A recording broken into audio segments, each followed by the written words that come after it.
MCAT 2017 Cram, Biochemical Foundations of Living Systems, Passage 23, Stoichiometry Passage 1, Properties of Acetic Acid. As you view the reading of this passage, you'll notice some highlighted snippets of text. What I want you to do is garner meaning from these specific selections in order to answer the questions that follow. Good luck and happy reading. Paragraph 1. Vinegar is a liquid consisting of acetic acid, CH3, COOH, and water. Acetic acid, which makes 4 to 8% of the solution, gives vinegar its distinct taste, smell, and chemical properties. Short acetic acid esters are miscible with water, ethyl alcohol, and diethyl ether through hydrogen bonding interactions, okay? Making them useful as solvents. Aqueous solutions of acetic acid freeze at temperatures below the freezing point of water, so below 0 degrees Celsius. Acetic acid and water can be formed from a reaction, shown here in Figure 1, between dilute ethanol solutions and oxygen through the actions of acetic acid forming bacteria, Acetobacter aceti. All right? Figure 1. The oxidation chemical reaction of ethanol to form acetic acid and water. Paragraph 2. Acetic acid is included in many biological processes. It has an integral role in energy turnover. A human secretes about 70 milligrams of acetic acid daily through exhalation, air, and perspiration. Acetic acid is also used in foodstuff, both for its flavor and its acidic properties. It can be used to inhibit bacterial growth, making it useful as a food preservative or a mild disinfectant. As a weak acid, acetic acid does not completely dissociate into ions. Instead, it is in dynamic equilibrium between itself and acetate, its conjugate base, okay? And everything can be seen here in Figure 2. Paragraph 3. While the oxidation of ethanol has been the process through which the bulk of commercial acetic acid had been produced in the past, the Monsanto process, shown here, has overtaken the production process in recent decades, okay? In this reaction, methanol reacts with excess carbon monoxide under a rhodium complex catalyst at 180 degrees and pressures of 30 to 40 atmospheres. So the overall reaction is shown here in Figure 3 to yield acetic acid. And wherever this is made, I'm sure they have to take extreme precautions to avoid leakage and carbon monoxide poisoning. In addition, it's really hot and it's under high pressures. We're under an ambient, give or take more or less pressure of 1 atmosphere. So can you imagine the inside of the reactor is 30 to 40 times higher than atmospheric pressure and 180 degrees Celsius. These are really extreme conditions. So yeah, I'm sure there's a lot of safety precautions in plants that utilize the Monsanto process. In the reaction shown here in Figure 1, what is the oxidation number of the non-methyl carbon? Before and after oxidation, is it +1, -3, 0, +4, +4, then 0, or -1, then +3? I'll give you a moment to do the calculations. Definitely press pause if you need to.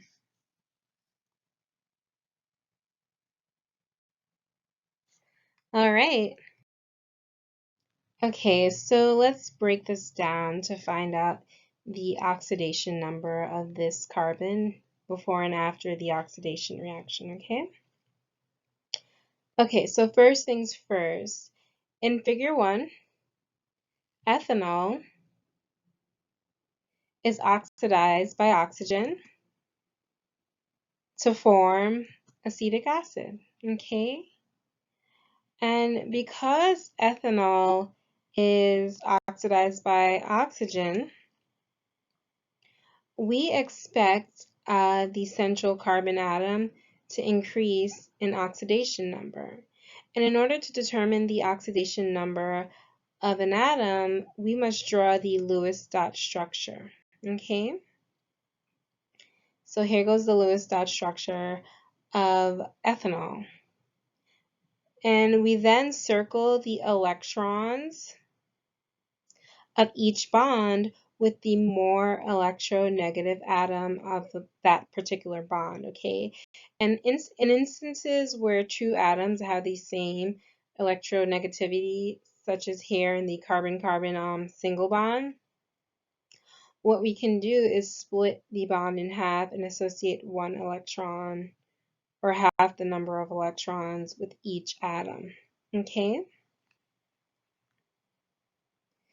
All right, so we then determine the oxidation number of the atom of interest, which is going to be this carbon, by subtracting the number of valence electrons found on the free atom of that particular element by the number of circle electrons, okay? So I'm going to demonstrate to you what I'm talking about here.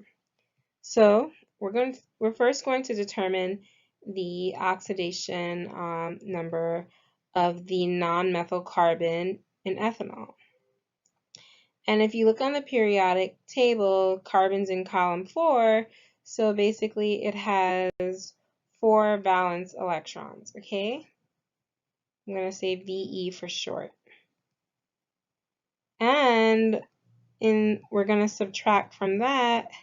Here we see that well, there's 2 because it gets both these electrons in the bonds between hydrogen, and it's split in half with the carbon-carbon single bond, so it has 4 bonding electrons according to this Lewis dot structure, okay?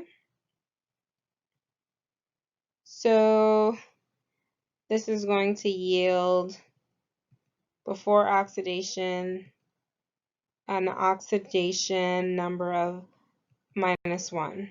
So already we see by default what our answer is, but we're just going to continue just for good measure. Okay, and then we're also going to do the same thing for acetic acid. So again, I'm just going to run through the directions again. You basically are going to draw the Lewis dot structure of the molecule here, acetic acid, and then we then circle electrons of each bond with the more electronegative atom of that bond having the electrons associated with it, okay? And again, if 2 atoms have the same electronegativity, we associate 1 electron with each atom. If it's a single bond, the double bond, you split in half, 2 and 2 get associated, and so forth, okay?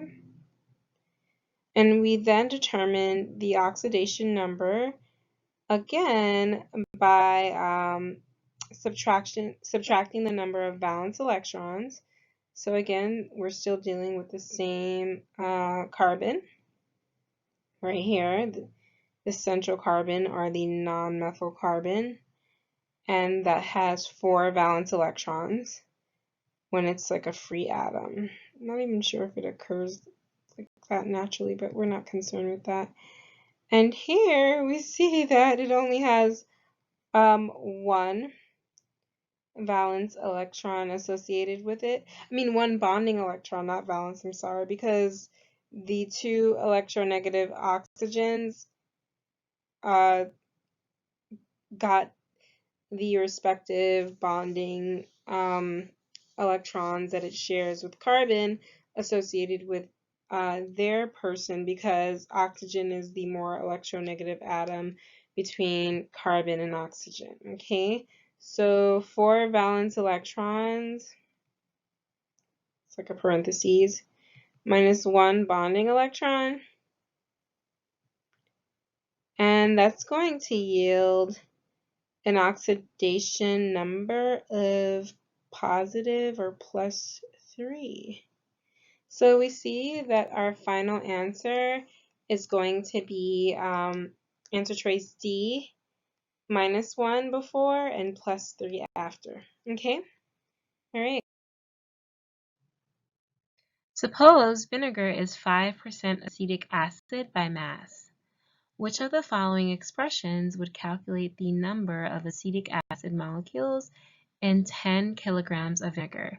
Here we have pictured 100 milliliters, but just pretend as if this 100 milliliter note said 10 kilograms, okay? All right, so would it be A, 0.05 times 10 times 1 over 1,000 times 60.05 times 6.02 times 10 to the 23rd power? Or would it be B, 0.05 times 10 times 1,000 times 1 over 60.05 times 6.02 times 10 to the 23rd power? Or would it be C, 0.05 times 10 times 1 over 1,000 times 60.05 times 1 over 6.02 times 10 to the 23rd power? I'll give you a moment to think about what each number represents and carry out a dimensional analysis, all right? So we want the number of acetic acid molecules in 10 kilograms of water, all right?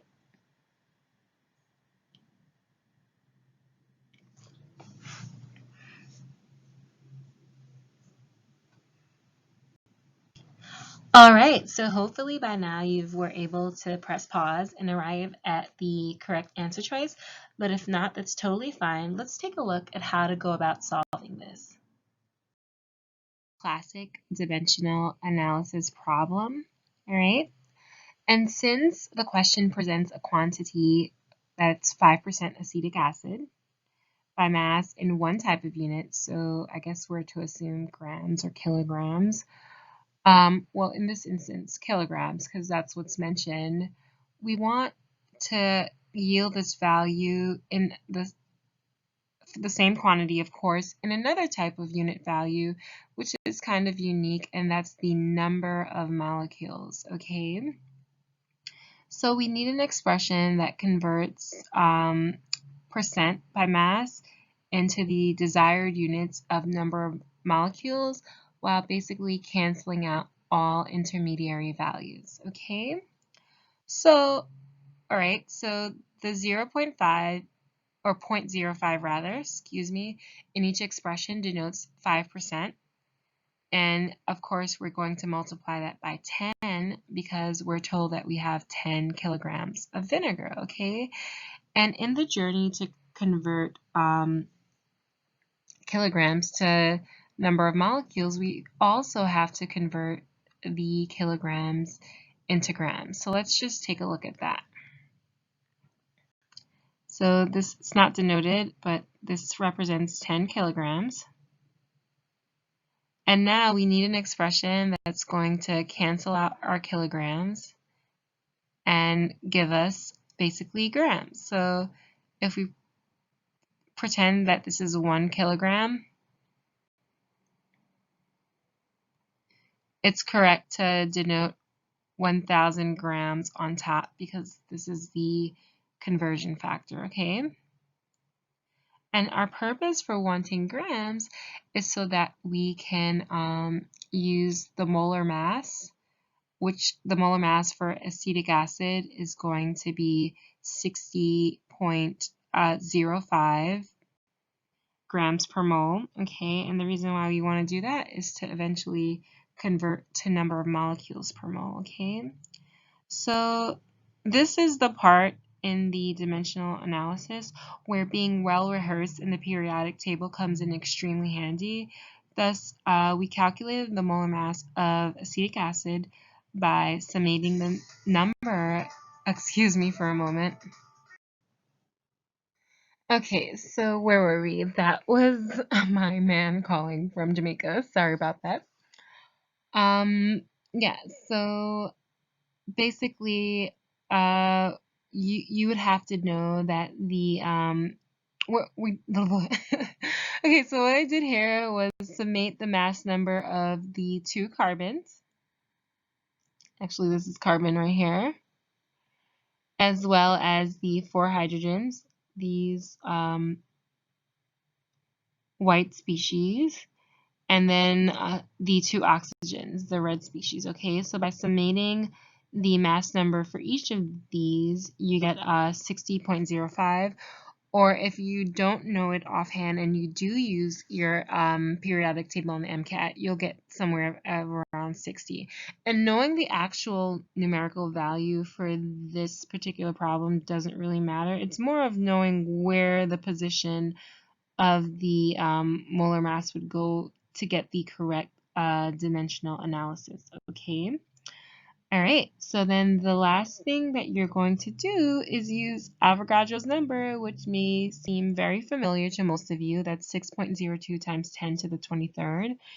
And then what happens is you have grams per mole in the denominator. The grams will actually stay down, but since you're dividing the fraction by the fraction, the mole would actually get carried up to the numerator. And so you get an elimination of moles in the numerator in this fraction, and then this is molecules.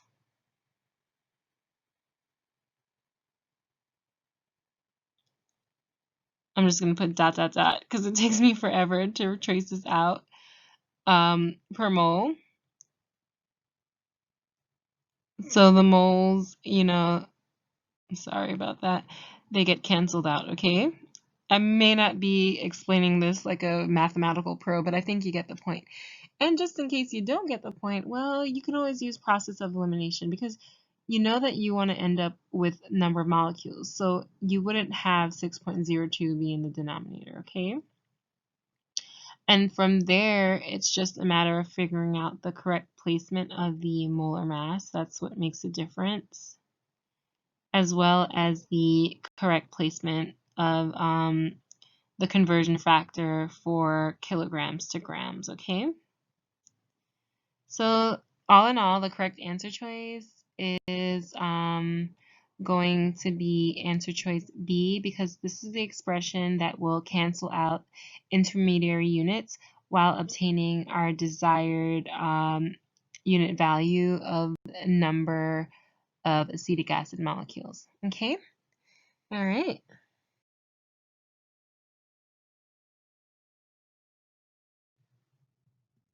Which of the following quotients corresponds to the acid dissociation constant, or the Ka value for acetic acid? Is it A, the concentration of acetate over the concentration of acetic acid? Is it B, the concentration of the acetate ion times the concentration of the hydronium ion over the numerical value of acetic acid? Or is it C, the concentration of acetate times the concentration of the hydronium ion over the concentration of acetic acid? Or is it D, the concentration of acetic acid over the concentration of the acetate ion times the concentration of the hydronium ion? I'll give you a moment to decide. Definitely use process of elimination and your knowledge of the format for the acid dissociation constant. All right, and while you're solving this, in case you're wondering what the Ka or sometimes it's called the acid ionization constant, is it's the equilibrium constant for chemical reactions involving weak acids in aqueous solution. Okay, so weak acids in water. And the numerical value of the Ka is used to predict the extent of acid dissociation for weak acids. Okay, so acetic acid is considered a weak acid.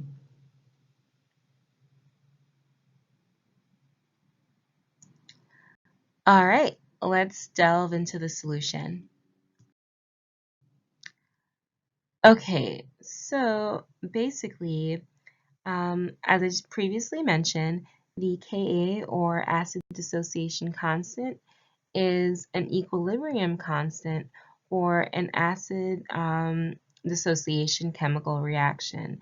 And the acid dissociation chemical reaction for acetic acid is shown in figure 2. Okay, so an equilibrium constant is determined by a reaction quotient, obviously, as pictured here in the answer choices, where the equilibrium values of the product concentrations are in the numerator, okay, and the equilibrium values of the reactant concentrations are denoted in the denominator. All right, but there is a caveat with this. In a reaction quotient, the contributions of pure liquids, such as water, and pure solids are approximated to have a numerical value of 1. Therefore, it's functionally omitted from the entire expression, okay? So the concentration of water would not be included. The products in the reaction here in figure 2 are going to be acetate and hydronium, and the reactants in the reaction in figure 2 are going to be acetic acid and water. Since water is a liquid, again, we omit it from the final quotient, and it yields this following expression. Okay, so we're going to have the concentration of acetate times the concentration of hydronium over the concentration of acetic acid, with liquid water being approximated at 1, and so it's omitted. So the correct answer choice is answer choice C. All right? Okay. Which of the following steps would increase the overall yield of acetic acid in the Monsanto process? Would it be A, adding additional rhodium catalyst? Would it be B, adding additional carbon monoxide? Would it be C, decreasing the pressure of the reaction chamber? Or would it be D, removing acetic acid as it forms? I'll give you a moment to decide. All right. So to understand how to correctly arrive at the correct answer choice, you simply need to understand Le Chatelier's principle. There's no complex calculations or thought processes involved. So let's first start out with adding additional catalysts, okay? Adding additional catalysts would increase the reaction rate and therefore make the reaction approach the overall yield amount more quickly. However, it would not raise the overall yield amount in the reaction, okay? It would just reach its peak more quickly. So this is the incorrect answer choice. Answer choice A is out.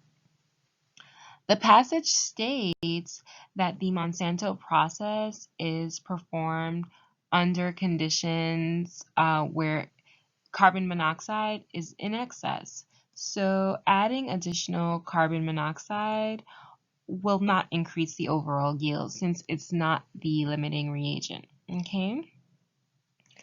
The next thing that we have to address is pressure. Pressure is caused by gas molecules like going crazy and hitting the sides of the container, as I'm trying to demonstrate here. The more gas molecules you have in the container, the higher the pressure will be. And here, this equation is figure 3. It indicates that there are molecules of gas on the reactant side in the form of carbon monoxide. Okay. So while there are no gas molecules on the product side of the reaction, okay? So according to Le Chatelier's principle, decreasing the pressure would basically shift the position of the equilibrium to the side with the greater amount of gas molecules. That's just something that you have to memorize from Le Chatelier's principle. If you're not totally understanding why, honestly, don't try to understand why right away. Just try to cover all the topics in the MCAT before you spend too much time delving into the theoretical principles. I know it seems wrong to tell you this, but trust me, it's a more effective way to manage your time while studying because there are several other points you'll have to cover as well. But if you're using this for the purpose of just like an exam and not the MCAT, be my guest. Delve into the theoretical principles, okay? So yeah, so it's going to shift the equilibrium towards the side with a greater amount of gas molecules. And in this case, more reactants will form instead of more products, okay? And so conversely, as I prematurely showed, removing acetic acid product as soon as it forms will push the equilibrium toward the product side, okay? And thus increasing the overall yield of acetic acid. Therefore, this is the correct answer choice. And again, this is according to Le Chatelier's principle. You remove a product, you shift the reaction towards the product side. And just to further elucidate why decreasing the pressure would push the equilibrium to the reactant side, it's because it's kind of like you're decreasing the concentration of CO2, so you would push it backwards. All right, I don't want to confuse anyone with my circuitous explanations. Just know that you remove a product. Le Chatelier's principle says that you will shift the equilibrium reaction toward the product side, okay? All right.